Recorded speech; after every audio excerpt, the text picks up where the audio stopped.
friends, good friends. These are our players. This is where they put crushed cheese. So guys, I'm just going to be finish up a couple of things very quickly here, and welcome to the battlefield. Remember, we are the hunters, and they are the you will prey. be seeing me very soon. A real hunter always watches where he steps. Come closer, I dare you.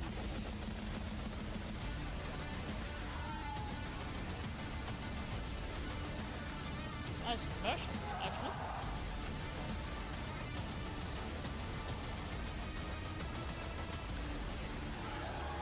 They said it could not be done. They were wrong. I trust my teammates, and they trust me. Only the non-believers would believe it.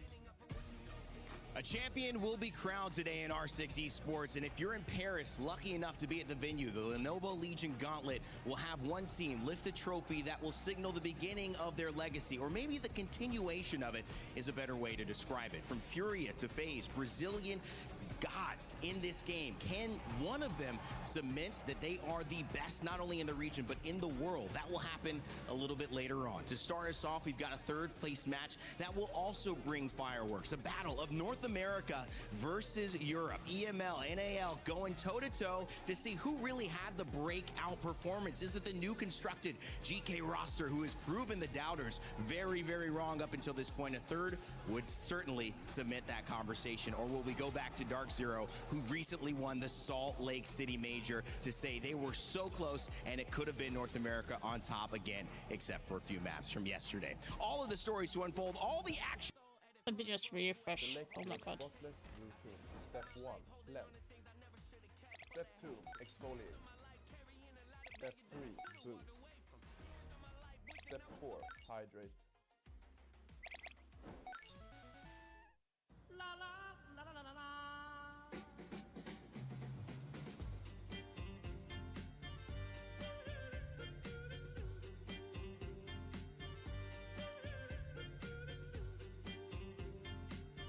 And I feel like it just really sets the tone for the day. And it's a day you'll remember forever, winning or losing. It's right. I didn't play many grand finals in my life. It was only on minor events. But I will say this, there is something where, you know, you're in the player hotel and you watch the other players that are eliminated. There's a little bit of an aura. When you know you're playing that grand finals day, you're like, you know, I'm the better one this time. It's a special day, and for those who are going to be joining us throughout it, you're here just in time. All the stories will unfold. We'll continue stories that started last week here at the group stage as well. And as we go to our STC Rewind to tell you how we got here to this moment, it was so many different, I think, parallels colliding. Teams from different regions and also similar regions. You see Brazil, we have a final we'll be doing later on in this afternoon. But when it came to EML, two EML teams had to battle against each other just to get past themselves in the quarterfinals. It was GK who would take that spot, and obviously falling short yesterday. It was a great performance from a team that, again, had less expectations than I think they've proven to the people who were watching at home. Of course, and I feel like they're just doing really well. You saw Ask, he was very light in the interview, knowing just how respected he is of FaZe Clan, and knowing that every team in the world should be aspiring to play like FaZe Clan. So it's just really good to see yourself respecting your opponent even in that loss. And when it came to the semifinals, I felt like it was a very surprising day. Yes, we did go all three maps on every single one of them, but so many maps were heavily one-sided. It felt like teams were responding to each other, were innovating in between maps, but not really during the maps, and that's why we saw so many one-sided ones. But in the end, I think we do see the favorites, right? FaZe, the two times world champions WC, making it to the grand final. Furia, the most experienced team, obviously, and probably maybe upsetting the major champions in what we could call, I think, an upset, because obviously I was expecting maybe a DZ FaZe grand final. Right. But two very interesting matchups, and yeah, as I said, very surprising one-sided during the games. Boxera, Diaz having fun. Boxera just left the stage and just started partying with the fans there. Had no concern for the handshake, but he's been here from Tier 2 now to a grand final. That's going to be exciting. But on the other side of it, it was GK Esports going up against FaZe. Admittedly, while maybe a proven debut that has kind of been like, wow, GK are here, it still was maybe the most difficult task to get through FaZe, and they weren't able to do it. Yeah, I mean, you see just an unknown. You saw Ask talking about them playing Consulate. They had scrimmed it, but it was one of their first times playing it on game day. And you really just see that, and you have to learn on those game day reps, those experiences of playing the map to really just get the best out of yourself. Yeah, Vidaking was phenomenal in this game as well. But when you look at the way that they played, from Cyber to Handy taking over in some rounds, it was a team effort all the way, Alpha. Yeah, and that's the truth with FaZe, is any single player on that team can carry the team on that one day. They're incredible when it comes to teamwork. And whenever you check the stats from that roster, you're always like, there's not one big player, everyone does his job. And I think looking back at that semifinal, GK, they've got a weird play style. That can get them maybe the first map, but FaZe, they've got the brains in Vidaking to come up with a counter on the two last maps. Such a rarity and blessing to be able to have a team that good, that stays together for that long. It's going to be a challenge for Furia, but they certainly are up for it, as two Brazilian teams are going to put on a masterclass for us to end the day. But to kick off today, we have our third place match. Now, the last match, the grand final, will be a best of 5. This is still a best of 3, gentlemen, and kind of starting to look at Dark Zero and GK Esports. They come into it with two different lines of thought. GK Esports after that rebuild, Dark Zero trying to kind of keep momentum after Salt Lake, and both falling a little bit short. So now where does that leave them? And I'll kind of raise this big question to you. What do you think's at stake for both of these teams and their continuity, their kind of themes as teams going forward? I think what's at stake is just seeing the systems. How can you bounce back after an extremely tough loss? Because I feel like you're not bouncing out of the tournament, but you're going into this third place match. You know, it's not what you wanted. You wanted to be in the grand final, but you have to take where you are and see what you can learn from. So seeing if they can capitalize on the mistakes they made yesterday and have a good stepping stone going into their off season and then into their next stage. So it's going to be able to just keep building that momentum. Now, I truly believe they don't approach this game the same way, right? On one side, you've got DZ, who won the last major, who are maybe more expected to make the grand final. So this is more disappointment for them. Obviously, they're still playing for $200K, so that is massive. Yeah. But I think really the guys that are going to try to prove themselves, that's Geeky. I mean, so many of them were still amateur players a couple months ago. Yeah. Some of them never got close to grand finals. The only player that played an S-tier grand final is Ask, and I was all the way back in Jönköping in 2022 with Team Liquid. I mean, for most of these guys, that's the peak of their career so far. Absolutely. So winning that matchup is just as important as winning the semifinal yesterday. Yeah, of course, beating a major winner as well in Dark Zero. That would be a nice cherry on top for their performance here in Paris. Speaking of, if you heard some crowds chanting in the background, that's because there are other games going on in other stages that all have an impact on the club championship race as it comes down to our final week. Chris Tunn standing by with an update. CC update to kick off your day about this little trophy, because this trophy, well, it's nearly in the hands of AGAL. They now have themselves a 500-point lead, something that we never would have expected at the start of this 7 weeks. We still have a week to go. Things aren't decided, but yesterday's result with Dennis Lazovic making it to the grand final, he will be going up against Magnus Carlsen in chess later on today. That is going to be a tough game for him to find. But, I mean, with the way that he's been upsetting players across the board over in the Allianz Vault, there may well be an opportunity for him to take down Magnus, although a lot of people are poo-pooing that idea. But the big reason as to why it's important that Dennis was able to pick up as many points as he has done in chess, as mentioned, gives AGAL that 500-point lead heading into next week, which is the ultimate showdown between Falcons and AGAL. For AGAL, Crossfire is massive for them. Going into that as favorites is going to be huge in the club championship. For Falcons, it feels like they're going to have to pick up a win somewhere along the line. When that's going to happen, though, I don't really know. There is so much still to play for here in the club championship, but the AGL team and squad very much have their hand on it at this moment in time. Thank you, Chris. Standing by at the trophy area, which we will see that totem have one new key in it, of course, after we do our grand final this evening. Also, another key. You think it's going to be crushed. It will be crushed, but it's unfortunately already been crushed for the two teams that are going to be playing first. They did that yesterday, so it's like not gonna be that quintessential key crush we have at EWC. Here's a little bit of the leaderboard that he talked about as well. Falcons looking for 500 more points. AGL in the lead. Of course, none of the teams that we're really talking about here in Rainbow Six Siege are in that top 5, so it would be a little bit higher stakes if they were, but the stakes are still high. $85,000 financially. That's a difference, Iconic, in terms of winning one game in Rainbow Six. Yes, and I feel like, too, we talk about DZ saying they might not be as in it, but I feel like DZ's culture, yeah, you're right. The opponent, they're going to be going for it no matter what here, so I feel like it's going to be a great game of Siege.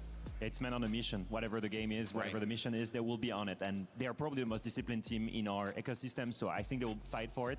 I do think that when you start playing professionally, you're not doing this for the money, you're doing this for the passion. And I think that most importantly, for the guys on GK, winning that title, proving to everyone that that rebuild was the thing to go for, proving that they're here, Falcons isn't, G2 isn't, Virtus Pro isn't, the best teams of EML, they're not here. So if they make top 3 at EWC, that is a massive statement for the rest of the season. I love that, and it's a great way to start off stage 2 as well for these teams. Speaking of, if you think you know a narrative that stands out a little bit better or you want to get involved, make sure to scan that QR code on your screen and join our pick'ems. There's up to $300,000 of prizes that you can earn. Yes, $300,000 of prizing, so make sure to get involved. Let us know who you think's going to win this first matchup and the grand finals. We may be able to show you some predictions, or maybe we'll read them out to you as well. But either way, get involved, gentlemen, as we narrow in on our third place match. Dark Zero, GK Esports. I mentioned the $85,000 that's a part of it, but also the fact that these two regions are clashing. North America, Europe, EML. There is that iconic, and even on my desk, look at you, staring each other down. Batman versus Alfama. How do you guys feel about just the regional pressure? Is there any? I mean, is that even a real thing? Do you feel it? I feel like it's all narrative at the end of the day. I feel like as a player, we're spinning some yarn here. You want to beat whoever is in front of you, no matter where they're from. Especially if you are playing against players that you know. It's going to be a battle, and I feel like they know Yaga very well. They're going to want to beat him from back in the day on XSET these days. So they're going to know the opponent, and they're going to go for it.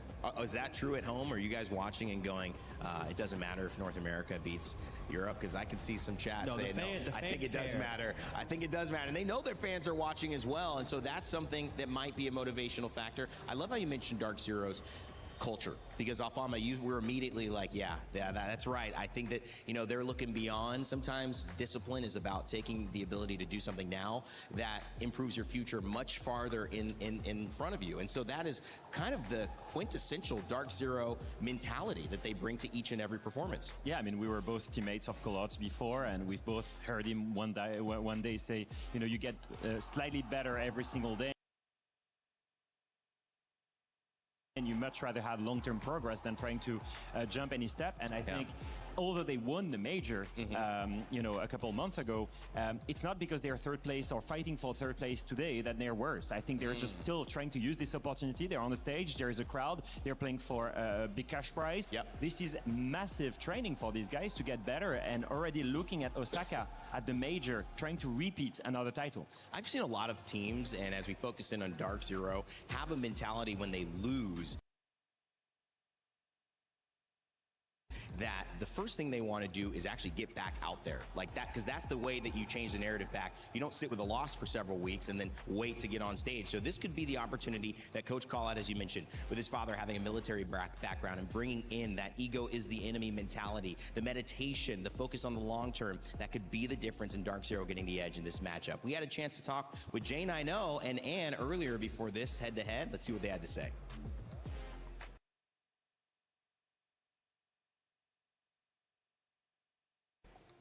A quick chat with Jane before their game today. Jane, first off, let's recap yesterday. What was your main takeaway from the loss against Furia? I'd say my main takeaway is probably we just got to focus in on the details and being decisive on what our plan is and executing. Now, most teams, when they win a tournament, they come in with the next tournament with a big target on their back. They tend to not perform as well as with the first tournaments. You guys don't really seem to have that. You still got really far in the tournament. Why do you think that was?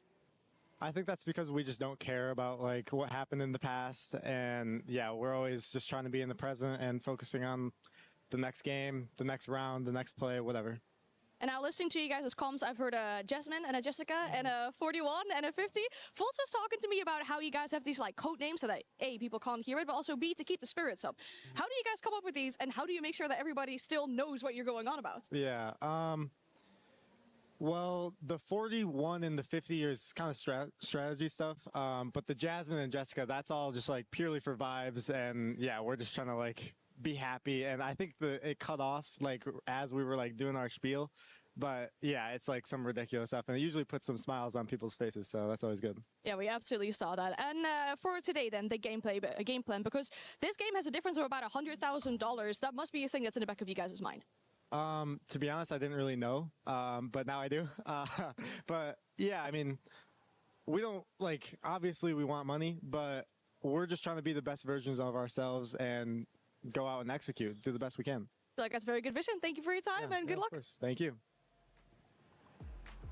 Some nice words from J90 there. How do we feel about that, Iconic? I mean, just to show you how much they don't care, asking about how he feels about the money, they didn't know. And even, too, when they qualified for this event, I remember I went in their comms after to congratulate them, and folks was like, what do you mean we qualified? He didn't even know. So they stay so detached from what is ahead of them. They only stay focused on the current moment. Yeah. So, yeah. There's a little bit of that I can relate to. I also can relate to knowing what's coming and seeing that as a positive thing as well. But on the flip side, knowing what's coming is not something GK esports fans have been able to have this year, because in June, they added 3 of the members that you see on here, Grubba, Yaga, and Yoper, to really make this the roster that it is. And now they've proven that not only is this roster ready to go, but they are potentially the 3rd best team at the biggest tournament right now in Siege Esports. We'll see how they handle this pressure and if they can do it, as we had Ann sit down and chat with them as well.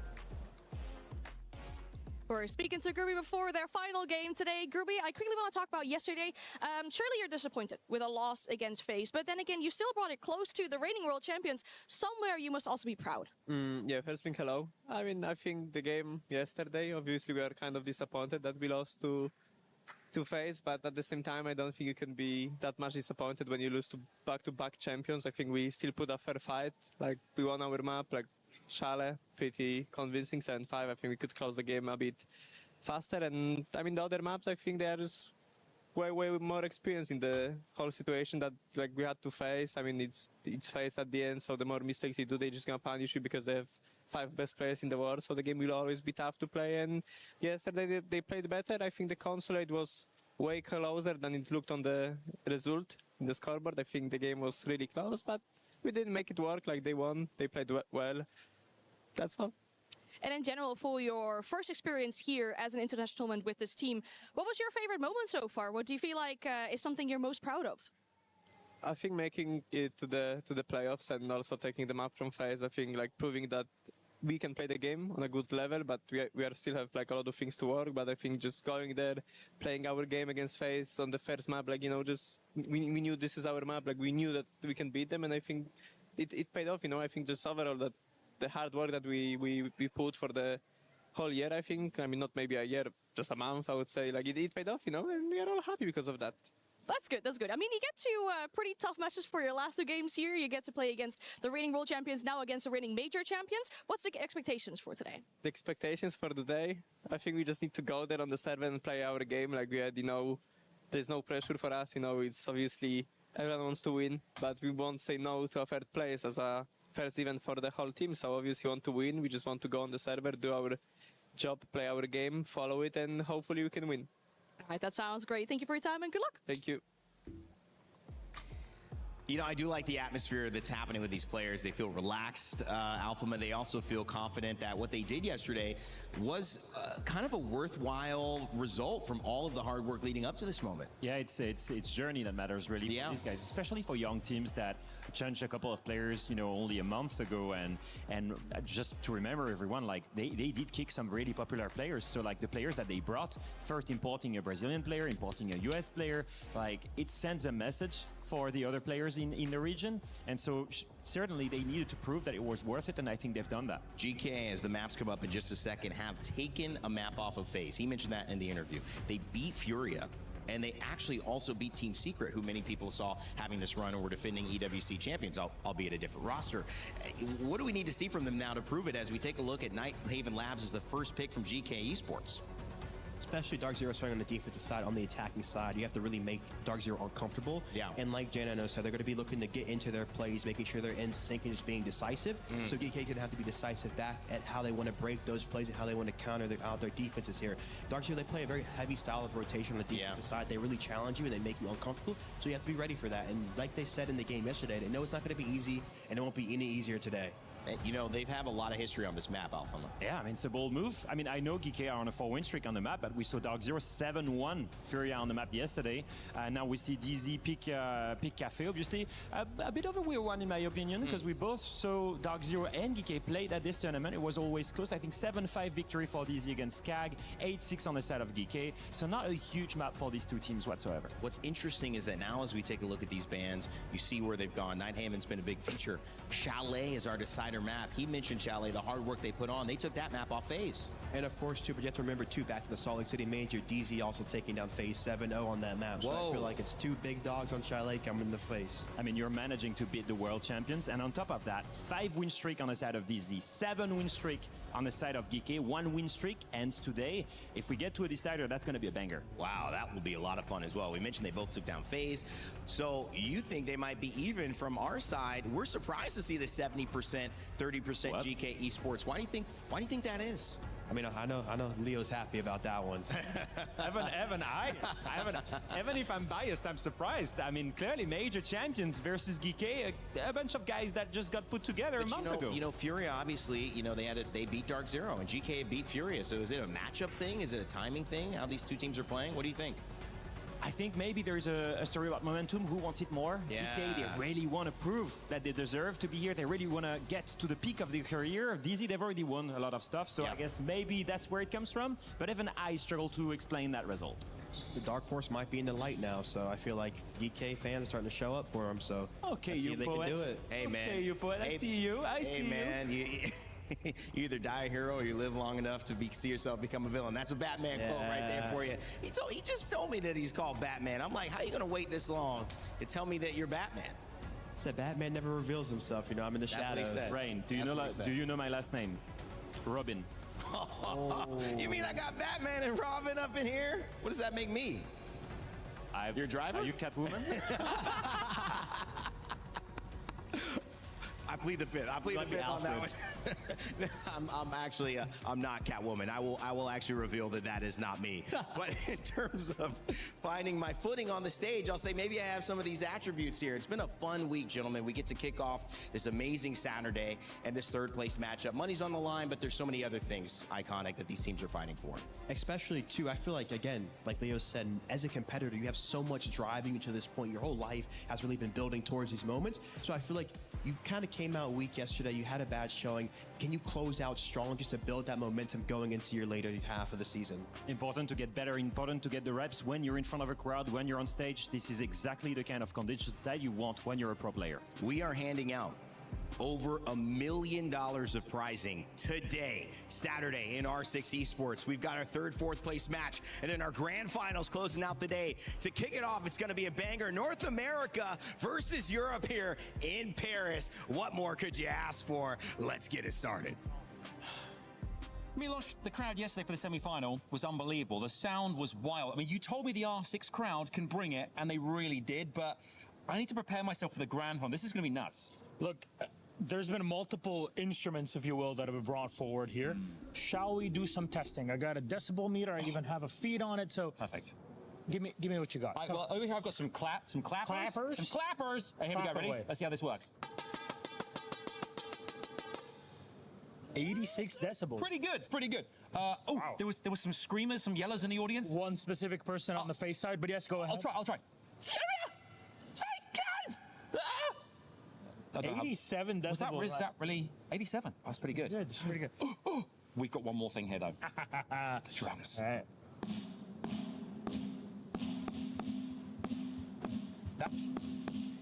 That's pretty good. I mean, 87, 88, that's pretty good. Yeah. But it's not enough. I don't think it really replicates what happened yesterday and what's going to happen today. Adam, you're missing the force for the trees. All three of them combined with an audience, that is not something you're ready for. I am so not ready for it, but I cannot wait to see how it looks. Milos, let's do this thing. Here we go, grand finals. Let's do it.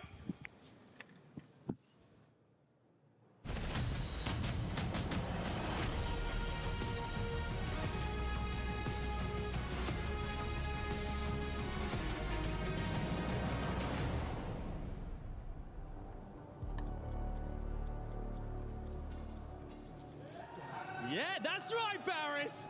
My guy, good to see you here. Welcome back, bienvenue à Paris, and welcome back to the Esports World Cup, where today it is grand finals day here for Rainbow Six Siege. It is all about to go down as one team will walk away as champions by the end of the day. My name is Adam Savage. This is the magnificent Milos.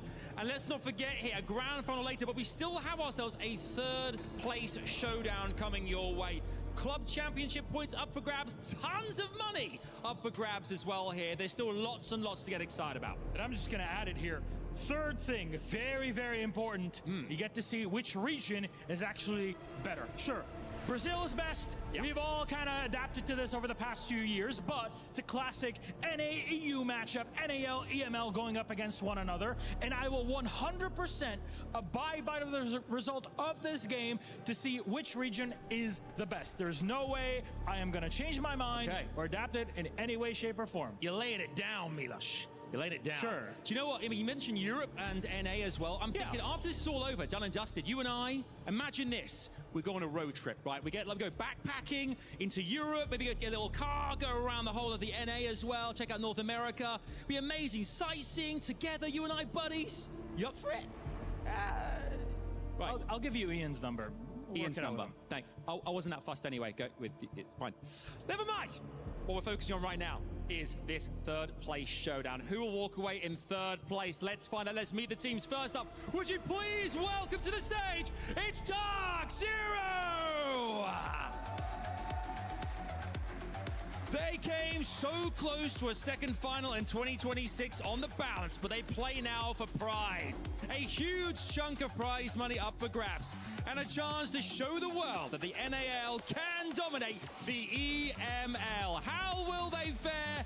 Will they manage to dispatch their opponents? Let's find out. I won't allow you to talk so much smack about my region on this stage while we're here in Paris, but that's just fighting words. Let's bring out their opponents. Please join me in welcoming GK Esports! The last EML Hope have made it here into the third place. Yo, you want to talk about on the other side? You got major champions. They're in third place. You know who's playing on the other side? A team that did not exist only a few months ago. All together, the plucky GK have made it to the third place matchup. Someone no one would have expected. They've defied all of these expectations, all of these thoughts and ideas and feelings that have had over the past few months. Now they're here to prove themselves in their own region. Oh, yes, they are. Should we ask our teams, Milos, to make their way forward? You guys have back. You can go forward, folks, to your gentlemen, to your places. Come on in, yeah. But asking two players representing our teams to come forward. And, two players with a bit of history. Yeah, oh, yes, indeed. Some last words, Milos. Come on. Some fighting words. All right, I was going first. Yaga. No, I got nothing to say. You know, we both got our keys crushed yesterday, so we're just gonna have some fun today. And in response, we're getting very close here, by the way. I like this. This is really intense. Any opposing words? Just don't like this guy. Whoa. Bring it up. This is getting heated in here. On that note, let's send them back to their seats, gents, before this gets too crazy. We're not even shaking hands. Back to your seats. No, not even shaking. Let's shake hands. Shaking hands. Yes, we are. Okay. I was getting worried for a second. Fellas, incredible scenes there. I like this. There's obviously a relationship there. There's a rivalry, but there's also a friendship there too. It's just how it is. Once you get into the server, that is when things change. So let's get this one started. A third place matchup. Dark Zero, GK Esports. Let's get it on. I mean, I might have seen my boy Keon over there up on stage, man. He's pushing. I remember Keon being a little taller though. He's about 6'3". So at the end of the day, some fun trash talk there. Kino steps back with the squad. Dark Zero guys, Batman and Robin, as I'm gonna call you now forever. We get to set this stage up, man, and it's fun. Both teams seem ready, and that's exactly what you need to be. I think there are two ways to approach this kind of matchup when you're in their shoes. You can, dwell on the past and you can be disappointed that you're eliminated, or you can choose to have fun. Yeah. And I believe both of them have made that choice. I think it's exactly the right approach. You're there is fans, there is a stage, there is money on the line. Let's just have fun. The pressure of making SI through EWC is gone. You can't do it. That dream is gone completely. Let's just have fun. Let's just enjoy the moment. I love it. It's kind of a tough line to draw because it's kind of hard to have fun if you lose on stage like this. Would you agree? Fun is winning. But I feel like also too fun is the approach, and I feel like if you have that approach, you can also win right now too. And then that winning, like we said, gives you a lot of money too. That's right. They're not playing for the money, but you see the trolling kind of coming out from Kino and Yang, both being ex-teammates, both being ex-teammates of mine. I know their personalities very well, so they're in a very fun spirit right now, so it's going to be a good game. Now, I know why you don't care about money, because you're Bruce Wayne, dog. Now I understand. Now it makes sense. Oh, it's you're like Stewart, the guy that builds all the gadgets. if I'm Alfred, man, I'm trying to get some paper. I'm like, can I get some overtime? Guys, this is fun as well. I love the statement of this is a game that you are kind of battling your expectations from coming into the tournament with what is present in front of you now. For me, that does lean towards Dark Zero having the edge. I think this is a very mental game. I've seen 5 weeks of these third place matches, and it's very hard, I find, for teams to come in with the attitude you would expect if you want to perform. So what do you need now? Let's talk tactically for Dark Zero to make this work against GK, because you got some maps you favor, some maps that both of you are very good on. Yeah, absolutely. I think for me, it's the read into GK's playstyle. We've mentioned it multiple times. That playstyle is very unique. They like to lurk a lot. They like to find gaps. And when there are no gaps, they will like to create them. So for a team like Dark Zero, they need to take a page in the book of what FaZe did, which was getting close to each other, not having enough big gaps, and making sure that there's a trade potential every time you face a GK player lurking around, especially on attack here. Getting rid of the Hibana here, going to hurt the IT breach. You see a lot of teams like to Hibana where the mirror is to counteract not getting C forward. Getting rid of that, let's see if they get rid of the mirror off of that, or they go over with the Bandit here. Getting rid of the Bandit right now, get rid of the Thermite too. You're going to see Ace coming out for the breach. You're going to have to carefully impact trick. Yeah, look at that. They bring the Mira, or they bring the Azami. Izami will, I'm sure, have the impact. They'll place the Mira on that hard bridge, and will be all the impact trick here. They're probably going to Thatcher too for the C4 to counter it. Look for that. Well, of course, what we needed to do in a battle of North America and Europe is bring in some representatives from Denmark and Australia. That's why we got Dev and Pengu on the cast here. Gentlemen, what do we think heading into this one to kick off our Grand Finals day? That's a great question, Rain Day. What do we have in for us in a third place matchup when we thought we were about to enter the era of North America?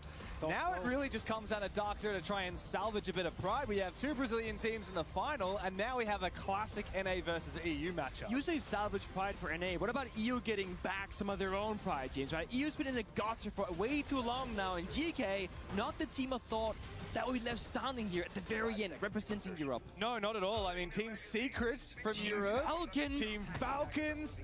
They were both top 3 at the 6 Invitational. We have Fnatic. They were there. Fnatic appeared. Like, how is it that it's GK, the last ones standing for Europe, but they can still salvage a third place finish here at the event? Now, for GK, for the Esports Club, they played with 3 main rosters throughout their history in Rainbow Six. First in the MENA region, and then in Europe, and then recently rebooting their entire roster after 6 Invitational this year. They have never made it to top 4 before, Pengu. This is a huge moment for them. That's why I think this third place match is actually going to not matter more than usual, because it always matters, but I think the teams are going to take it just a little bit more serious because they want to get that third spot. Whether it's for the money, the fame, the glory of winning, proving to Orc that this was the right decision for the roster. Iconic was right. The Thatcher brought out to deny any sort of C4 toss their way on the breach, but it's going to be impact grenades instead there from J9O. And this has just been the classic at this event so far. All about the mirror window on the breach, playing around with the hot destruction, the impacts, the C4, and so much of the round can be determined early on, because if you're successful disrupting that first step of the attackers, it's going to make the entire round from the afterwards so much more challenging. That's right, that hard breach ability becomes so much of the battle here, especially the way DZ like to play with those bans. Genano continuing to try and hold on to Rafters for as long as possible, but he can always peel back that next layer. He might even be able to reinforce top Rafters if he uses that Cave barrier to cover him.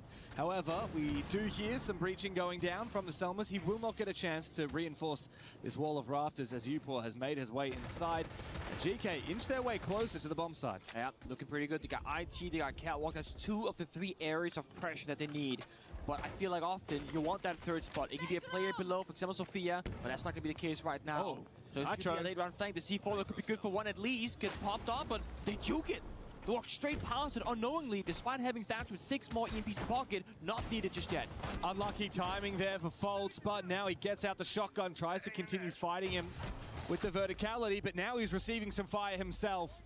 He'll need to get out of dodge. He'll need to rotate now. The Dark Zero, while he's downstairs below, he can continue to be a threat to deny the plan. As we see another facet of this attack come into action here from Ars, coming in through Con.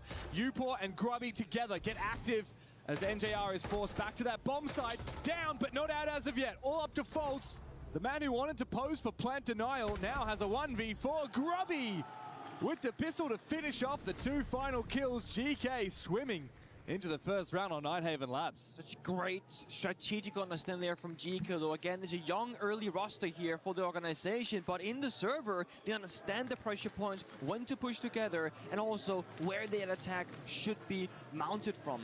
It starts off on the breach, it's slow and steady, but to get the wall open up. And then very important detail, they have can opener, that second layer of hard destruction on York, who's playing the Sophia, and he walked into Calograptors right here, opened up the left-hand side wall. That applies so much pressure on the side itself, and it forces both Janano and Kino deep into the Aqua hallway, and that gives GK a way into the bomb site to get the first couple of kills and to start prodding and prying with those DMR angles.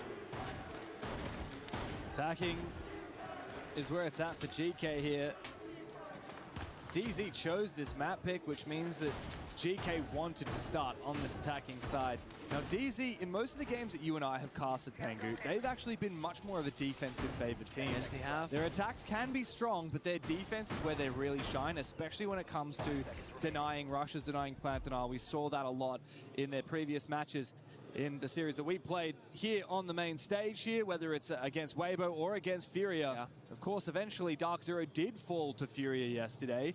Funnily enough, GK, on the flip side, the only team at this tournament who has actually managed to defeat Furia, our grand finalist, and that was all the way back in the group stage. It was a convincing 7-4 on Lair and a 7-4 on this same very map of Labs. Shibber just, I don't know, supportive work there, adjusting Ask microphone. Without asking for permission, it looked like. He's like, what are you doing?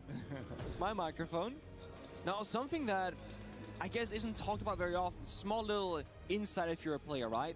The way that you handle your TeamSpeak or audio setup at LAN events is so different from team to team. So you might be thinking, can you hear the crowd at a LAN event? Usually no. You got your in-ears, you got the soundproof headset with white noise being spammed in the background. However, when your microphone is picking up your own voice, the background of the crowd kind of bleeds into it. And not in the sense that you can tell what they're saying, it's just a lot of noise in your ear. Yeah. So some pro teams, they will have push to talk, where you gotta hold down a button and somehow spawn in a 6th finger to hit that key to then speak to your teammates. Some, they have toggle mute, so you will click a button, now your microphone is muted, you'll click again, now it's unmuted.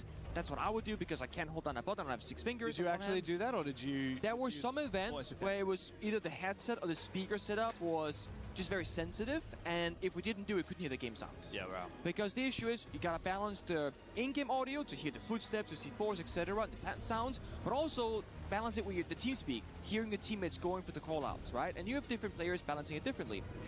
But the other option is that some people will just play open microphones and you cannot hear a damn thing. Or they play open microphone with such a high threshold on the gate that you gotta scream for the mic to pick it up. Yeah. And I've only played in one team. I played in Penta, that became G2. I'm honestly so curious what like the average outcome is. Like what do most pro teams go for? Because no one discusses this. I never hear people talk about it. Talk, toggle talk, yeah. Or voice activity where it detects you, and yeah. then you have to have, as you say, that threshold. And if the threshold is too low, then you're going to hear all of the crowd noise all the time. If it's too high, then you're really going to have to scream to make your call-outs.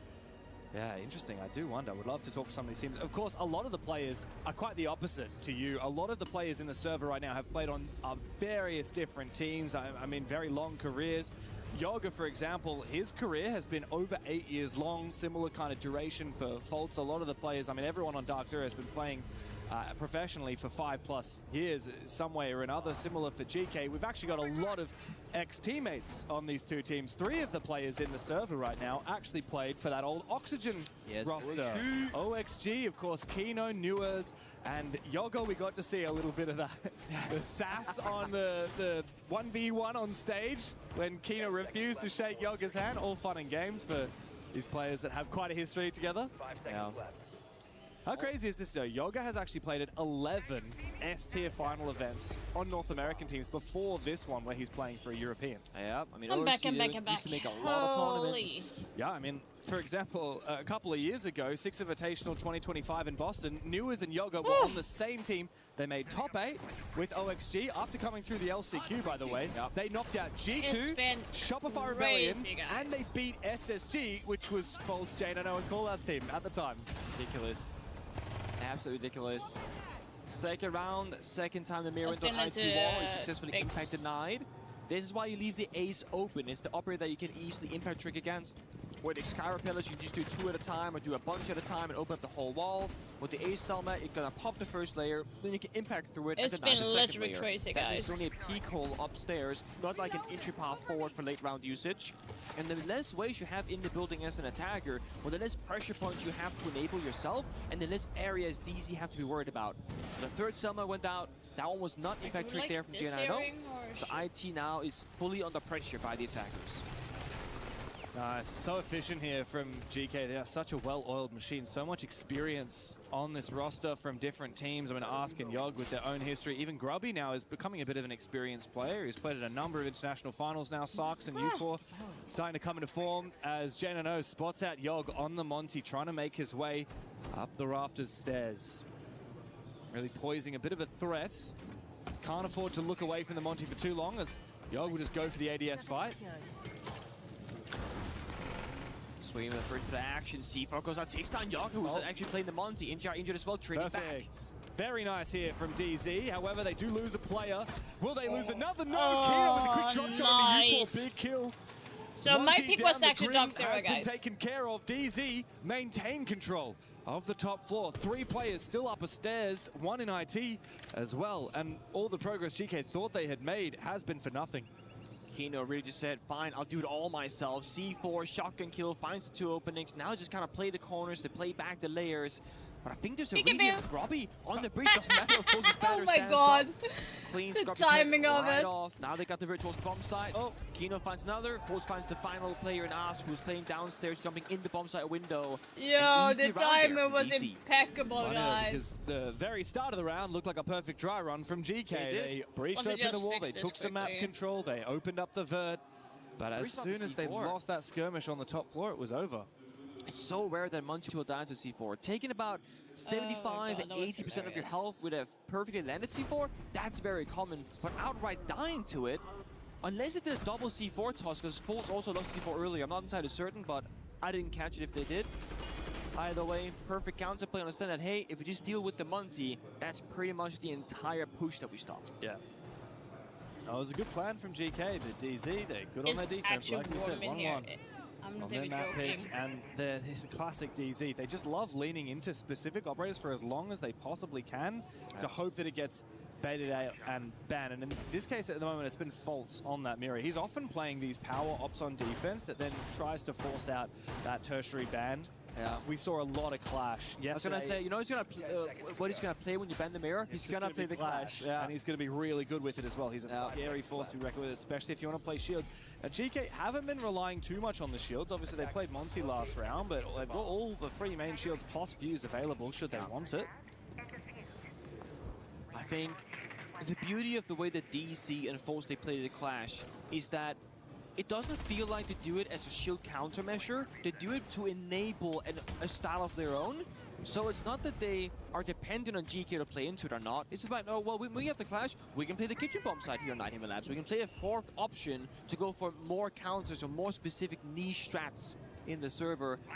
And one thing that they've been doing twice now as well is the pulse. Using the verticality against GK, because when GK has been on the attacking side so far, they like to say, we're going to attack IT, we're going to attack Catwalk, and they send 2, 3, 4 attackers. The more people that come together, the higher the chance for a C4 to find a kill, which arguably probably should have happened in the very first round, but Carver just kind of sidestepped it last second. Wow, what an angle. This time it's NGR's turn on the pulse. That's a really cheeky angle from J9. He's standing behind one of those cabinets in IT with a one-way angle over the cabinet and then through the mirror window. He can't be contested. Onto that angle, let's manage to do a little bit of damage onto Yog, who's now taking a little bit of damage from his own Boogie drone, I believe, as he's made his way into kitchen. Deathmark fails.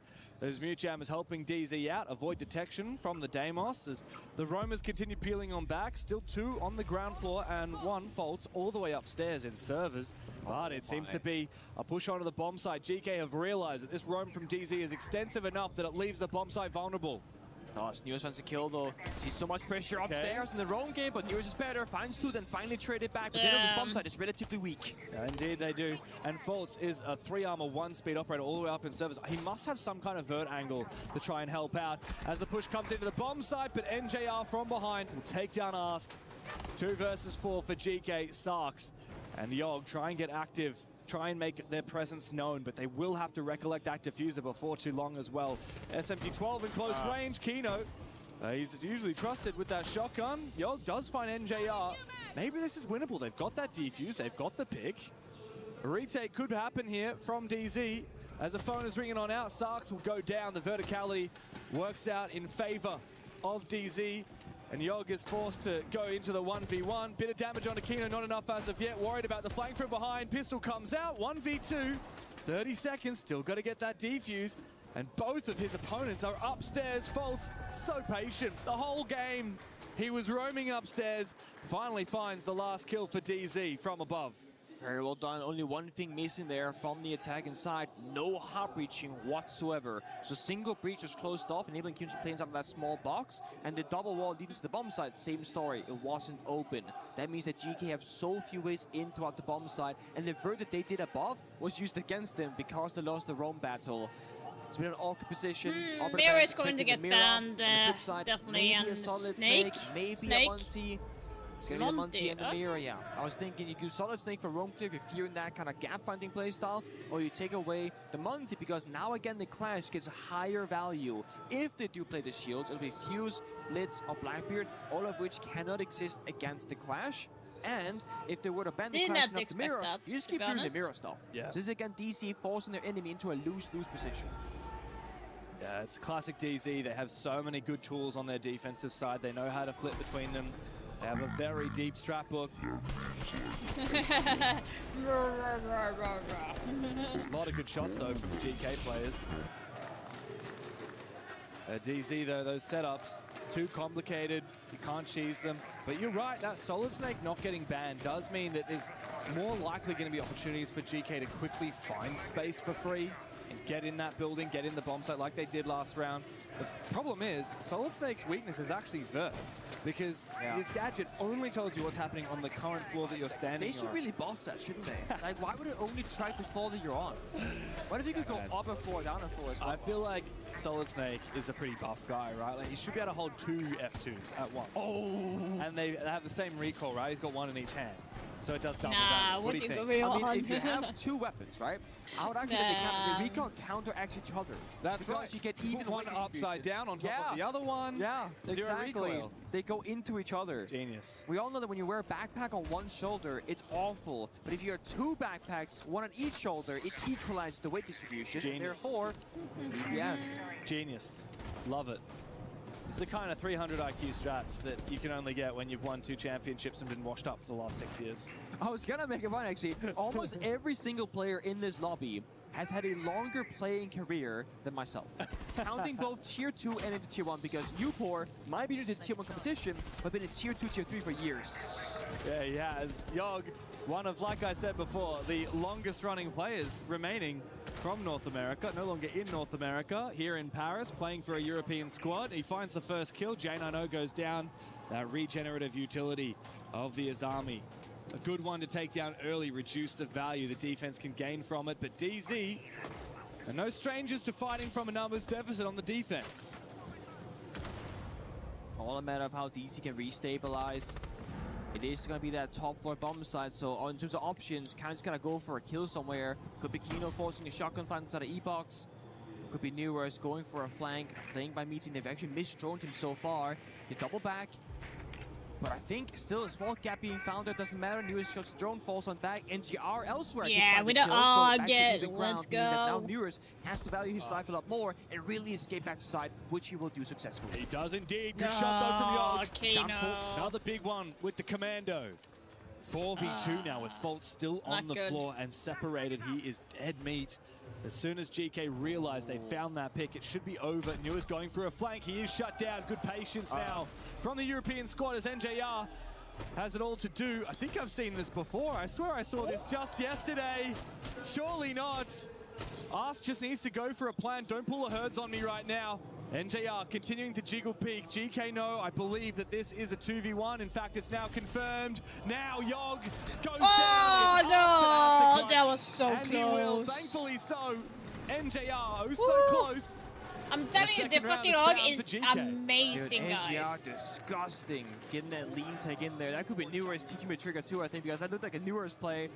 And I will say, watching DC for as long as they've been around, I think NGR having to be on Thermite for so many years and Harpoon seeing supportive roles, I've always been like, what is this guy doing playing supportive characters? Because there's been so many times, like going back to Charlotte Major even, the DC Charlotte Grand Final, when NGR was forced to become an entry and like in a round gone bad for DC, this guy is nasty. Oh yeah. And now on DC with a little bit more freedom in the playstyle, especially on defense, he's really coming into his own now. Yeah. So seeking those moments, seeking those plays. For sure, and look, NJR, what a long career he's had, but funnily enough, the entirety of his Tier 1 career has been with Dark Zero, 5.5 years. In that time, he's won 2 majors, with 2 completely different rosters. Charlotte way back in the day with the Canadian DZ, and nowadays with Fultz's DZ as well. A long career, especially considering he is only 23 years old. 23 years of age. And he spent his entire adult life playing for DZ. That's impressive. Not many players end up in just one spot for so long. I mean, Mint was also a player back in the day that kind of stuck around one team that became another team, and then, you know, he retired. Hey, don't forget about Mint's esteemed coaching career with Unwanted, top performing team at Boston, I suppose. Gotta give my boy Mint some credit. I still have an old Flipside charm on my, I was gonna say same. my collection. It's in there. One of the OGs of the scene, one of the OG Shield players as well from NA. Yeah, you guys used to steal their strats and do them better as well. Back when I was a Flipside fan, I had to become a Penta fan because on the OG Clubhouse CCTV where no one played, they were the only team that went to it, and then you stole their strat and did it better. And you're like, these guys are the better Flipside players. Yeah, I was like, yes, I have to be a European fan too now. I love how much the OGs have done for the scene. I mean, we make the joke that, you know, this player walks that these players could run sort of thing, right? And it's really true. Sure. And speaking of NGR, learning from Troy, the way he started his career, and now teaching the younger generation probably that he's going to have around him later in his career, same things as well. Totally. It's beautiful. A lot of young players, though, on DZ. Well, young depends on your perspective, right? 23 is the youngest age player for a DZ player, and most of them have had already very long careers in Tier 1 because they were those gunners picked up at 18 years old. Every single one of these players falls into that category, and now they have the experience to be major champions. And so they have done so a couple of months ago. Now they need to fight here. 2-2 is the score as an aggressive run out from Fultz does not pay dividends. Good trade, however, GK restabilize. Sarks manages his pick on IT. Kino wants to lash out again. As DZ fall back again, they're happy to give up top floor control to GK. Okay. There's a good two-fanged attack there. The catwalk window with the IT breach working well together. But time has been taken away here from GK, and they still have attacker outside the building. They haven't progressed close enough to the bomb site itself just yet. I mean, if they want to go for it, just like jumping in the side window, they're free to, but super risky. JR's covering one side window, swings it actually, gets shot down. That right there, loses them a bit of control by that B bomb site, forcing Kino for a rotate to retake that position as best as he can. GK is so patient. I love that from them. They're so quick at the start of the round with their setups. They've dry run 100 times, but when they're in the advantage, they don't overcomplicate things. It's a 4v2 right now, 30 seconds remain, but this bomb site is very hard to plant safely in because you can be denied vertically from above or below or flanked on the bomb site. Both players on the site here for DZ. GK, though, be careful. Don't expose yourself one by one. Why are they exposing themselves one by one? Sarks makes it a 1v2 now. He has to get that defuse back again. No. Thankfully, Grubby doesn't let Kino get away with a clutch, and GK will take the lead.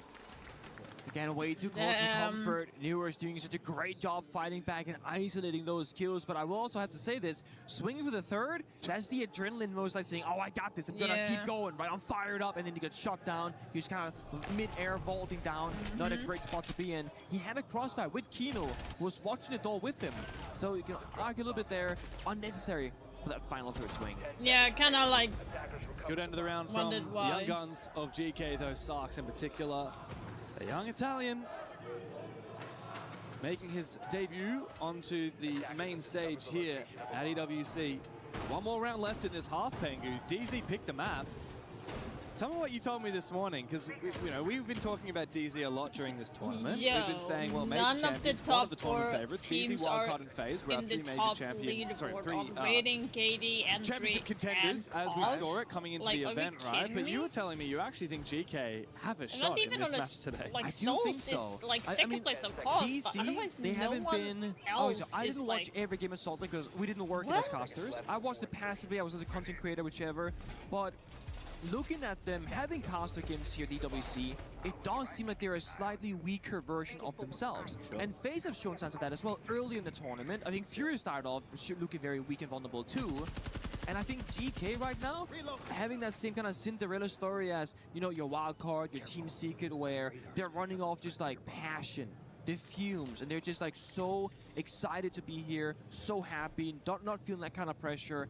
Whereas DC, they have probably in their own minds let themselves down by playing for 3rd place. They should be in the grand finals as a next matchup, trying to play for a trophy. 100%, but look, DZ, they've been really good. We've seen a lot of high-quality Siege from them, but they were also 2 rounds from elimination to CAG in the group stage. They were 2 rounds from elimination against Weibo in their quarterfinal. Exactly. It hasn't been all sunshine and rainbows for DZ. And right now, fighting from behind on their map pick is not a good spot to be in, especially on their preferred side of defense. They got that pocket pick, right? The 4th bomb site unlock, Clash enabled as well. Finally, in the 6th and final round and a half, it's going to be Kitchen. When it comes to the stats of Kitchen, GK have seen this it has only 38% win rate for the defense side, and it has been played 8 times only. In a very only. Unusual way, doing a full Out sweep of from 143 rounds. in towards Pillar to then get the verticality above the bomb side. What they The want to do stats is is box not in DC their into favor. a corner in an unfavorable spot and then take the side control on the 5v5. The only issue is, by going for full map control, the timer is a much larger problem as there's so many areas to check, to drone, to clear, and so much map to keep control over. And there is a small gap right now. I think Kino has gone more or less unnoticed here by Top Aqua. There is a flank watch drone, but nobody's watching it at the moment. I saw it placed by Ask early in the round. They know. And indeed, there's a flank watch player. You pour potatoes a little bit. Thankfully, he still withstands and finds the kill. Now he's continuing to watch up on the top floor as DZ have this roam up above with the ADSs and the keeper barriers, but bedded into movement here from NJR. Grubby moved all the way from the other side of the map to sneak up this staircase and cut off DZ. GK are reading them like a book, and now DZ must rely on some hero players on the bomb site to win the round.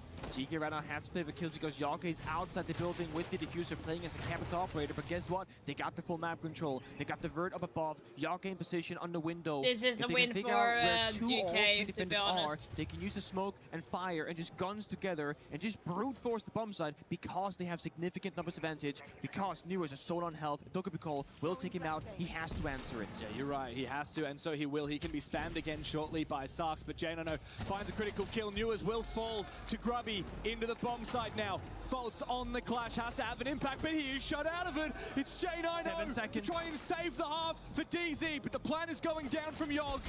Good damage though. How does that happen? Yogg team kills. Is there a 1v1? What? Yogg cannot afford to lose this. The Clash shield against J90. Yogg has to land this shot. J90 looks for the rotate. He might be able to move around, go into the other side of the bomb site, look to try and take the advantageous position, boost it up, bit of damage, 1 HP, now for Yogg. He just needs to buy more time. No! Up and over! Yogg clutches around for GK. 4-2 in their attacking Are you half. kidding me? That is so the close. Clash shield as well. What an incredible way to find it. We're getting into the halftime side swap. Let's listen in. For supplying command with that defense, keep in mind all this guy is doing right now is he has a cam inside a Raptor. He's waiting Jack either as soon as you get aggressive towards like the Raptor door, as soon as you layer out to hop in and take that space. So if we want to play the pulse off that Bulker, we can. You can look for a micro there. Like basically they'll have one guy on the roof holding the water door and then he plays like close off the window and looks for that hop. So if we identify there's no guy on the roof, you can call Kino to swing that, or we can just say fuck it and then consolidate back a little bit quicker towards the globe side. That's pretty much for both supply and command. It's got to be kind of one or the other because they're just ripping that gap on us the entire time, and Jack's by himself. So either we go with Jack, have 2 there extended, one helps for like the Raptor door tool side, the other one holds for that, or we do the pulse micro, or we just consolidate back. It's kind of one of the 3, but we can't really just do the solo extension like that. It's not panning out for us right now. Heard. Yeah. Heard. Okay. Heard. On the attack side, just remind what I talked about. First, triple, so, you know, for basement, it's again probably going to be like the first floor explosion, and for storage, they usually like the Kina jump with the Thatcher on the side, and so kind of be yoga prepared for that and like think about how you're going to play against Start close window, I guess, Yoga. I'm gonna do the bandits right on the basement. They probably gonna let it open. Let's see the bounce. I think if the bandit is open, then just play it on like skip it on the top floor, I think, and play it only like basement and if needed on the storage, because otherwise they will have like Zofia to counter it. Yeah, one more thing. I think for top, I think we should like expect like crazy stuff now in the early rounds. Guys, one thing I'm gonna. The voice of a very deep man right there from Shepard. Yeah. Again, the most I've heard this man speak throughout my entire career. And again, very strategical about the operator bans, the possibilities. Not saying, guys, We let's must not play the bandit. You guys can play the bandit on the basement. But also, let's watch the operator bans first as well, right? It's like, don't overcommit to the plan until we know it for sure. And whenever we talk about kind of like how much he measures before he commits to something, you said this last cast, it gives that old Empire vibe, because they had one strat that they perfected on the attacking side that they always just used to know exactly how to counter their enemy. So Shepard would never call something without the full intel, so the operator ban will show exactly what they're going to do in the final end. For sure, and I really do love the way that Shepard gives so much freedom to the players of GK. Yes. Instead of saying, guys, you have to do this because I said so, he says, oh, think about this. Yeah. Think about this. Here's the Here's an idea. Here's an idea I had. You know, it's up to you. Bandit actually gets banned in the end of it by DZ. So I guess Shepard will not be able to be getting his teammates to play that. But the only way that works, the only way it works when you have a coach who gives a lot of freedom, though, is when you have players take initiative, right? What the fuck? Select your spotless routine. Step 1, cleanse. Step 2, exfoliate. Step 3, boost. Step 4, hydrate.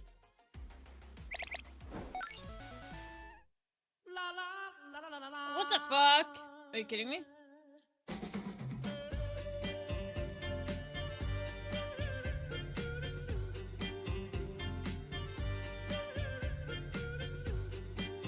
The comms pan out in those halftime role swaps. Also notable as well, we talked a little bit about this, but for DZ, they spent the first half of their tactical, or rather the so role swap, trippy. because they're talking about what just went wrong, right? But I did notice right at the end, before we cut over to the GK comms, Callout says, okay, that's for defense, for the attacking side, and then he starts talking about what's about to come. Yeah. But it's interesting, like almost like a mini 1-minute debrief of what happened last half, so that if we do get to overtime, you have that back in the fresh back of your mind. You've already, there's nothing what's the word? Like unresolved, right? You've still talked about it.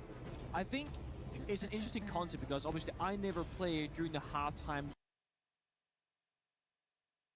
What is going on?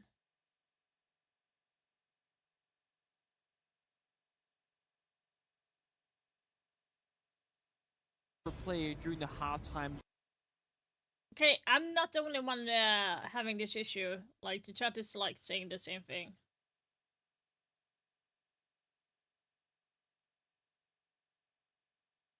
Like, we messed this up, or this player didn't take responsibility for the mistake that he made, or I don't know what we're going to do on defense, and that's actually kind of out of the current present.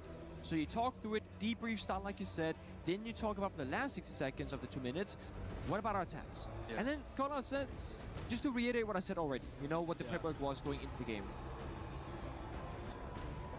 Yeah, very much so. Funnily enough, Foltz actually got to play in the third place match last year at the Esports World Cup with SSG, as did, of course, Jane I Know and Callout. And funnily enough, they lost it to Furia. Oh, did they? Yeah, they did. I thought they won it. They did. No, Foltz is a funny player. I mean, when you want to track the continuity of this roster, you could obviously look at NJR and the old DZ squad, but most of this Dark Zero really is the spiritual successor to that old Space Station roster that Foltz was the leader of, especially because Callout is still coaching. Foltz himself has actually been to the last 15 events in a row, S-tier events. And that includes with DZ and Space Station before it. Most of those with Jane I Know, a lot of them with Newers. And while he was champion at the most recent one in Salt Lake City, he's been very up and down. Prior to that, I mean, top 8 at SI, and then bottom 16 at Munich, and then Esports World Cup last year, top 4, but only 4th place. Reload, first rounded, SI the year prior, top 6. It's very much up and down, for that old SSG, now DZ core. Yeah, I remember Anne asked him a question during one of the previous interviews about the longevity of his career, where he goes, oh, you know, I came to the game and I got better, I had my victory. And it was about relearning and getting back up to that level again. So he goes up, he wins, he goes quite far down, fights his way back up, gets another win, but there are so many years between them. Well, his first ever event was with Space Station when he was a very young man. Yeah. In Six Major Raleigh 2019, he got top 8 at that event. He won the next event, SI 2020 in Montreal. His second ever event at a professional Rainbow Six level, he won. He was a world champion. What did he do since then? I mean, he proceeded to do pretty much nothing for 6 years, no championships, until finally getting that second championship of his in the major in Salt Lake City. He's had an extremely long career. He's a player who was always at these international events. You would have thought that he'd have a few more trophies. I thought there was one more, actually, but I guess not. No. No. All right, SI 2020, and then a lot of top 8s. You know, like almost every single major he went to, he would make it to the main stage. There are a couple of outliers where they got grouped, like SI 21 or Copenhagen, for example. They actually got grouped by Scars. I remember that very well. Casted that game, great match. And then Reload, very bad performance. Munich was probably the worst performance we've seen from them in recent history, where they didn't even make it out of the top 16. But yeah, I mean, obviously there's a lot of potential from Fultz and from his team. We've seen that. We've seen the depth that this DZ team have, and yet they fell just prior to this match in the semi-finals to Furia, who now make it through to that grand final. But this also Let's the see story how from far those they go. esports pro players, and even This in regular tech boss sports is like athletes. annoying. There are so many people who has to go without a win for a long time for someone else to win, of course, obviously. And in Siege, you and I had this convo this morning for breakfast. We have had, depending on exactly how you define it, between Annoying. and like 5 eras at Dynasty. So guys, have you your And then weekend been everyone else, amazing? they either Because had a for single me, it's been victory super or fun no victories. so far. There are so I many know it's players who've Saturday, been but it around feels for like 5 Sunday to for 8 me, years who's never which won is kind of weird. anything. Because Because I'm we've so had so used to many- when we've there had is teams tournament, dominate for a the long piece of finals time. is So, we had always Continuum, on and then a we had Pentagy 2, Sunday. and then we had I like Empire, this and then we had way W7M better because Furia, then and I we have had more FaZe. And it's like, time that's like to the simple- watch obviously the the entire simple version- tournament the simple versus version like is those on a 5, Sunday. right? And then Because every people other need tournament to that has go been to work, won, right? you know, So TSM winning a 6 Invitational, kind of is DZ a winning a little few bit majors. These are all more one-offs. Right? Like understandable. even Space Station's SI win, like where was the consistency aside from that? And I think another team that really comes into this conversation is Falcons, because of how many times they have been regarded as one of the best in the world, maybe even the best, but not making it into a championship, not actually raising the hammer or raising that trophy. And it makes me wonder, what is more impressive? A player like Fultz making it to 15 events in a row, a player like Canadian who's still playing 10 years. Into every SI. Exactly, every single 6 Invitational. What's more impressive, that? Or, you know, Penta G2 winning everything for a year and a half, or W7M being the undoubted best team for 2 majors and a 6 Invitational, or FaZe being in 3 6 Invitational finals in a row, winning 2 of them. You know, what is more impressive to you? That's, I feel like there's actually, it's a bit of a subjective, I don't think there's a correct answer, There's different right? ways of measuring it for sure. I have always valued consistency and longevity, and it's why I have so much respect for a player like Troy Canadian. He might not be going on stage dropping 20 kills every game and winning every single grand finals, but the guy's qualifying for an event. He's still there, still having impact and a presence, and teams like your FaZe Clan, who in recent history, 3 SI Grand Finals in a row, right? That's one thing. But if you go back 7 years, they were in a top 4 Pro League final. Totally. You go back to, 5 years ago, they were in a major final. And sometimes they win, sometimes they lose, but they are always at the top, chasing the trophy for such a long time. And then, like we said, we have teams that, I mean, look at Beast Coast, right? Out of nowhere, bunch of rookies, they win a major. Sure. And obviously we had Munich where the core did it again, but it's like, no one expects that to happen. But that's been the story of Siege. A team out of nowhere, even in Team Secret recently, they will win the tournament, surprise everybody, and then kind of disappear. They'd be good for 6 to 12 months, and there's always a different array of reasons as to why that happens. For Team Secret, for example, they got poached to pieces. Unfortunately, you know, the conditions at Team Secret, the salary, whatever, can't compete with these other organizations like M80 and Falcons. And Wildcard even, but yeah, it's a funny situation, isn't it? But I think there is no correct answer about what's more impressive. No, but it's about what you value. I think you need trophies, though. Like, you can't be like... Can you be the best player of all time and have never won SI? Because that's a debate that Shaiko. I mean, I don't think you Shaiko's the best example. I am, like, very much... I think there's no right answer to a lot of these questions. I think there is a right answer to that. No, you cannot be the best player of all time and not have won a world championship. That is just, it's just impossible, right? Now, if Shaiko won the next world championship, maybe he would be in that conversation. But right now, he is not eligible. It's like our club championship. Well, he's in the conversation now, but he's not stamped on the letter, you know? Well, it's like, you know, Come here, on, the can we, EWC like, format start? with the club championship, you could have the most points out of any club, but if you have not won in any specific game, you are not eligible to be the club champion. You have to have a win to own. That's right. You have to have a win, and you have to have a certain number of top 8 performances as well. Yes, or top 4 finally. performances. We'll get our club championship We're getting reporters into to it. get you the 100% detail on that. There's something there.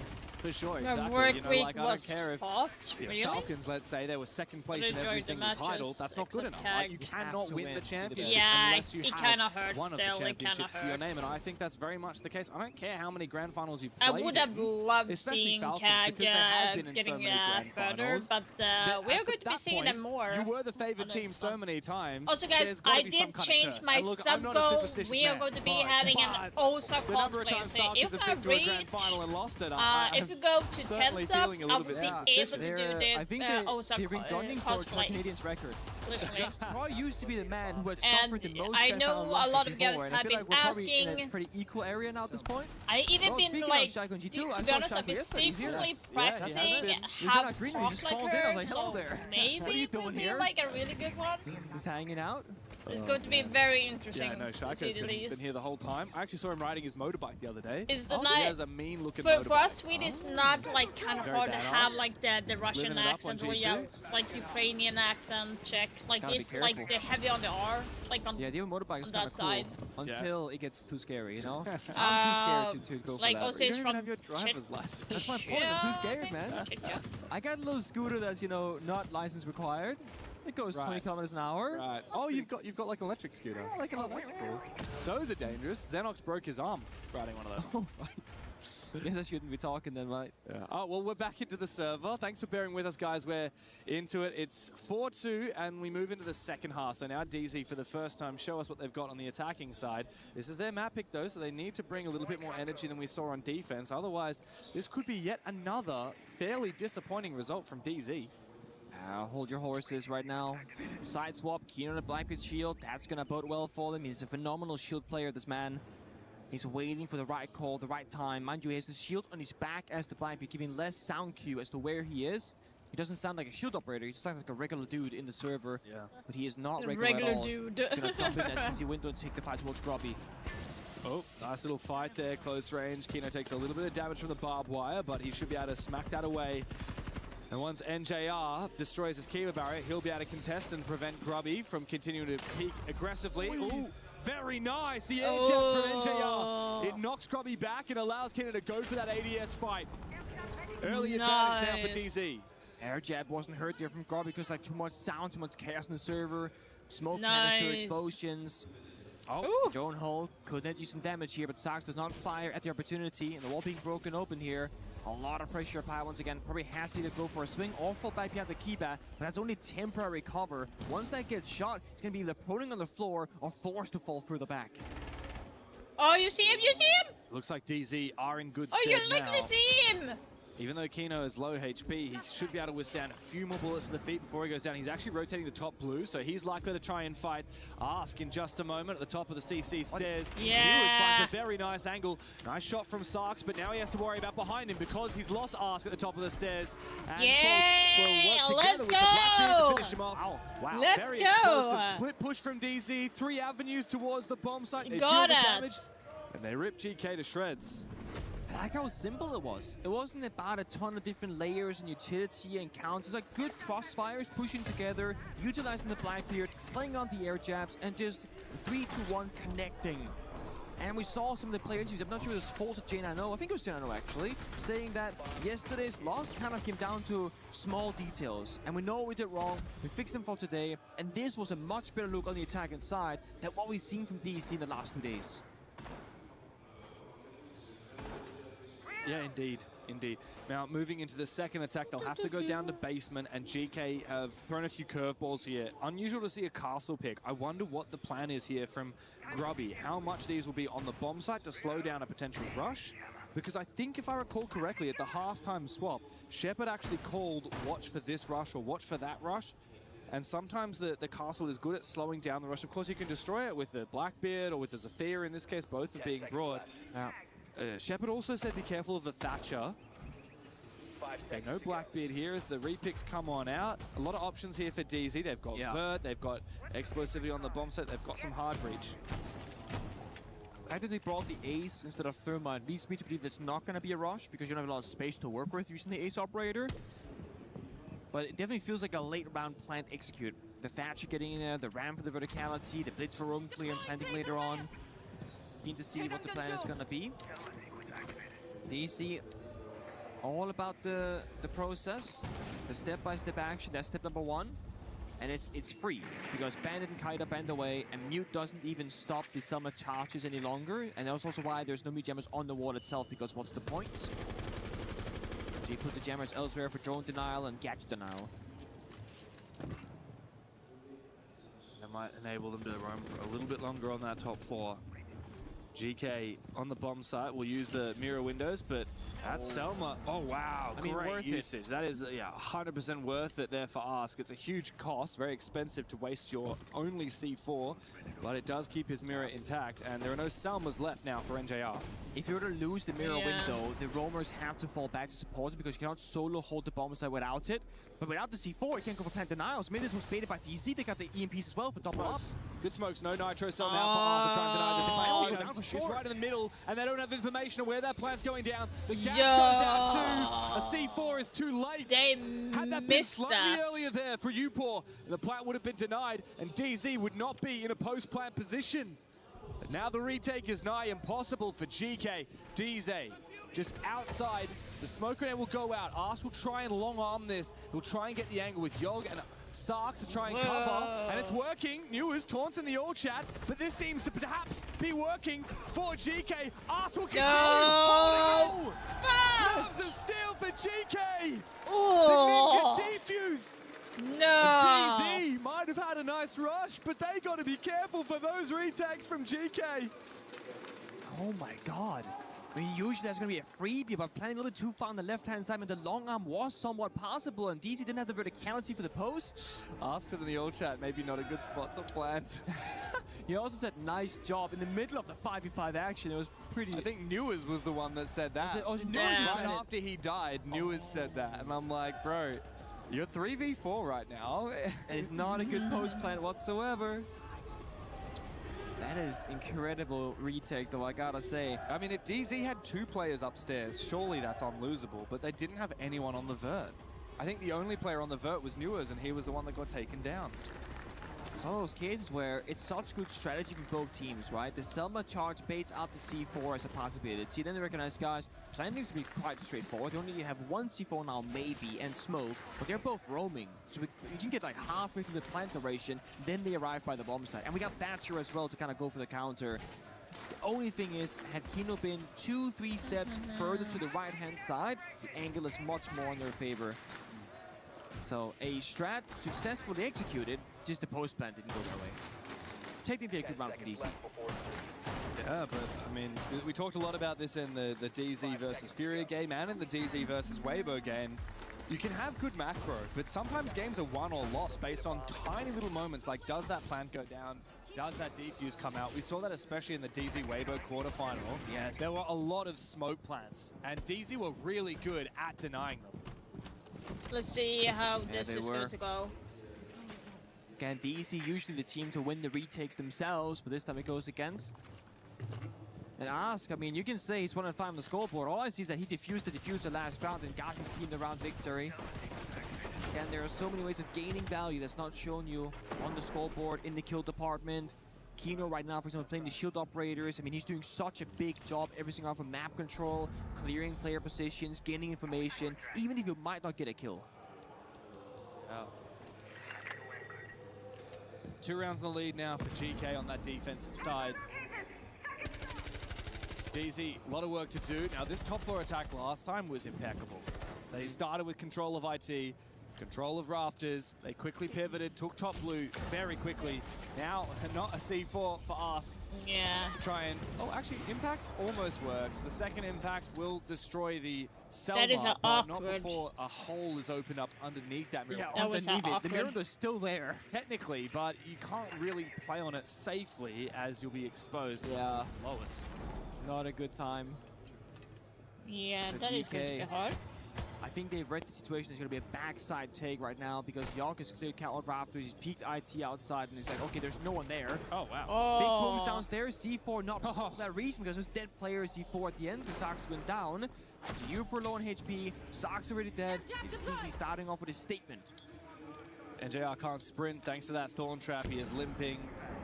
Now that air jab could actually be shot if Upor perhaps gets close enough, or perhaps if he wide swings, it might actually detonate and force him back. Now he's just prone on the floor. And it looks like JNO might be moonwalking. Is everybody moonwalking? I think everybody's I moonwalking. see a moonwalk as well, James. I don't like that. It's a thriller. Are you kidding me? Ooh. That is actually a tough situation. I'm going to have to assume that the players also know how players see them with their hands in the air. So this is a tough situation to call. There was a 5v4.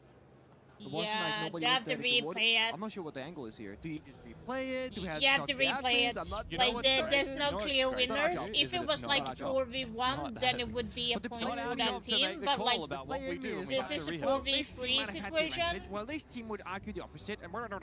Well, okay, do we want to give our opinions on who I had the think advantage? we should get a player from each team to lead their case to why they should get the round victory. That's true, like a debating battle. Debating battle, That's yeah. a great idea, like both of them stand up. You know what, if we get like Call Out up the front, you know exactly what he's going to say? He's going to say, I don't even care, I just want to I just want to play the game. Let's just replay it. Let's just replay it. I'll just play That's the the most fair thing there is to do, right? I think we're probably going to end up replaying that Yeah. round. Like, look, it was reasonably even. Sox will be happy with that. He died early. Yupo was low on HP, but the attackers had low time. So. JNO had like 1.5 kills with the 3 big booms, by the way. 1.5. Because he killed Sarks and he got a ton of damage onto Upor. Yeah. I think he was like half HP on the Warden. Yeah. That I is can only assume that we'll very probably replay that annoying. round, but we'll get the call from the admins before too long. Don't worry, everyone's loading back into the lobby. I can see that almost all the players are back in the lobby, so we'll be starting again very soon. Did you get my Michael Jackson reference? When like everyone was moonwalking, I started singing Thriller. Yeah. Did you get it? Yeah, Just I was didn't afraid of get getting satisfaction. copyright struck, so I didn't want to. Oh, you think I'm that accurate? Weren't you? Well, I mean, I caught it immediately. You're spot on. Well, thank you. I'll take If only people could see the dance moves you're doing at the same time. Oh, now don't. the music video. People right aren't ready for my dance moves. Yeah, it's weird because we have the top-down view on a second monitor here, and you look at the, you know, what everyone is seeing on the stream. It's like it looks like a game is happening. Yeah. Looks to the middle monitor. It's like everyone's been walking. Yeah. Everyone's standing still.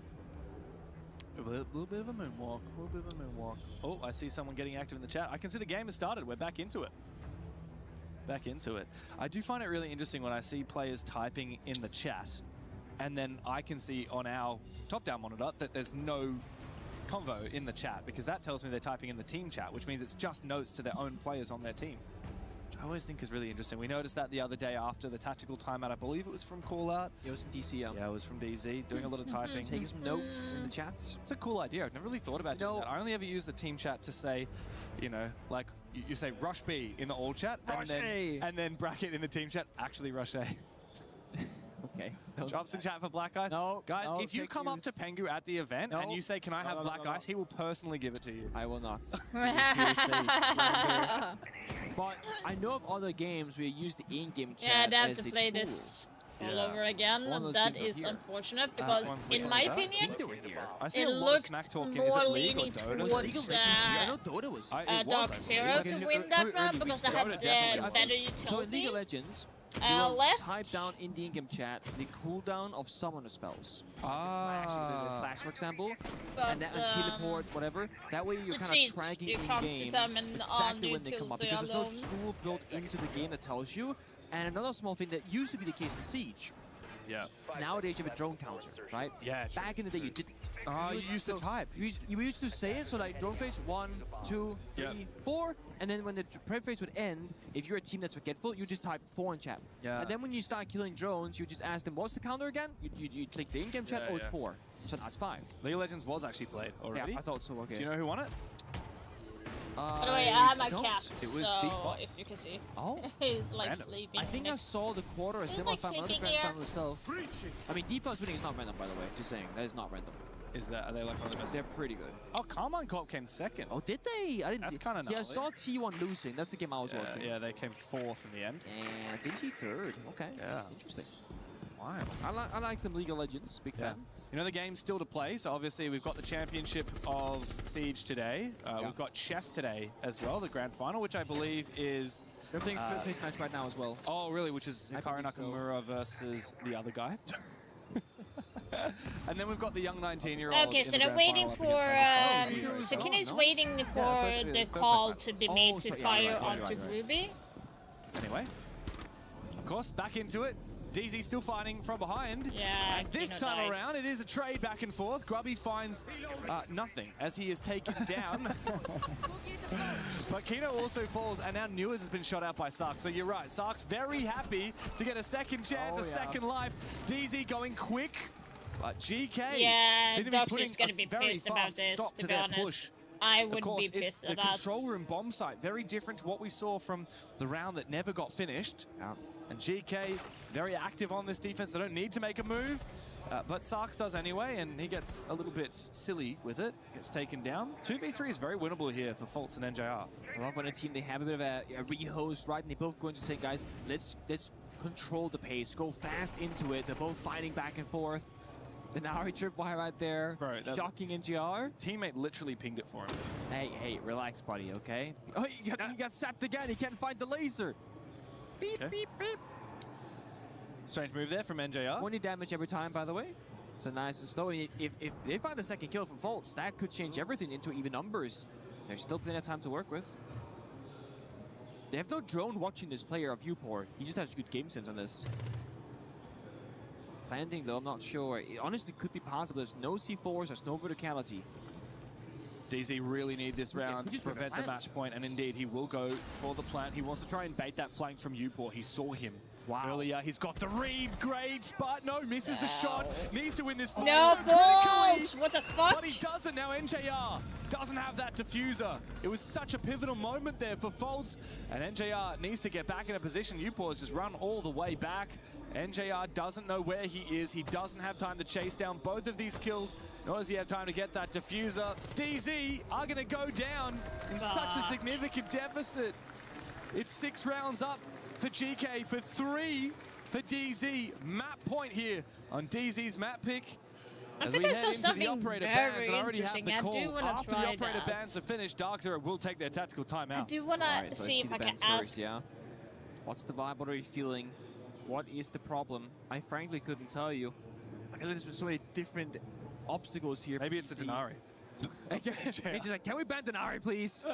I'm sick of it. Yeah, Sami is very standard. Good move. Very good move.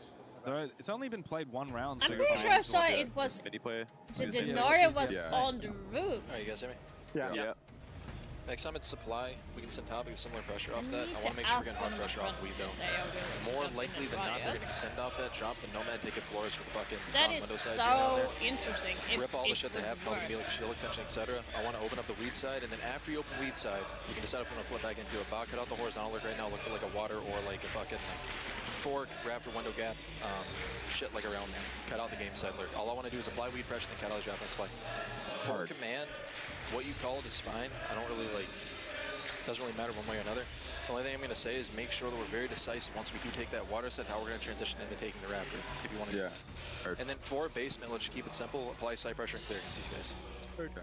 A good old gift to break down for all 3 bombs, because DC have to go flawless now. 3 rounds in a row. They know the rotation here from GK, and right now it's about round by round.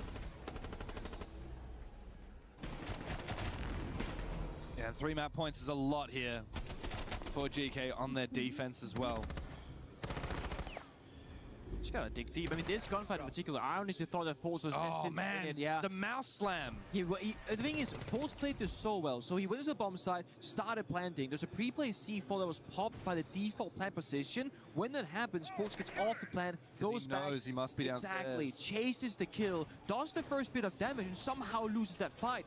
On the other end, NGR found the kill onto Ask in bottom garage rafters. That should be the round. That could have been a 2v1 favor in DC with the plant guaranteed to go down shortly after. Also, if Fultz's fight had happened like 5 seconds after, NJR gets a kill, Fultz probably thinks, maybe I won't take this fight. Yeah, exactly. Maybe I'll play the 2v1 on site and wait for that flanker from below. Exactly. So yeah, look, I think that was a very telling moment when we saw Fultz slam his mouse just there, because DZ are known to be the team that says, you know, screw the narrative, we don't care, we meditate before every game. Even yesterday, as Furia were slamming their drums, the 5 players sat before the match started with their eyes closed. They're meant to be the kings of mental. This is just another game. It doesn't matter to us. But clearly it matters a little bit if Fultz is having a reaction like that after a missed gunfight. Is this spot from Grobby like actually playable? The bottom catwalk window that you just look towards, the rappel upside down outside the door. He plays it a lot though. I know, but with this shield, I mean, you gotta be a little bit crazy to play in that spot, right? But sometimes you need that bit of flair, that bit of like, I'm gonna do something so completely outrageous that my enemy won't even be ready for it. Sometimes you have to take a risk. It looks like DZ want to do that right now. Kino gonna make his way up the stairs. Pressure from outside the balcony. The mute jammer. No, it doesn't stop the blitz. And Kino will find that kill onto Ask in his common position that he's been playing for most of this game. Now DZ with the numbers advantage can pivot. They don't have to hard commit to this one directional push. They could go for a split push like we've seen from them before. GK don't exactly understand what the pressure is. Jump happens to the roof still, just holding an angle. NGR gets a freebie. And now Kino what the on fuck full is that? HP up against just a singular C4.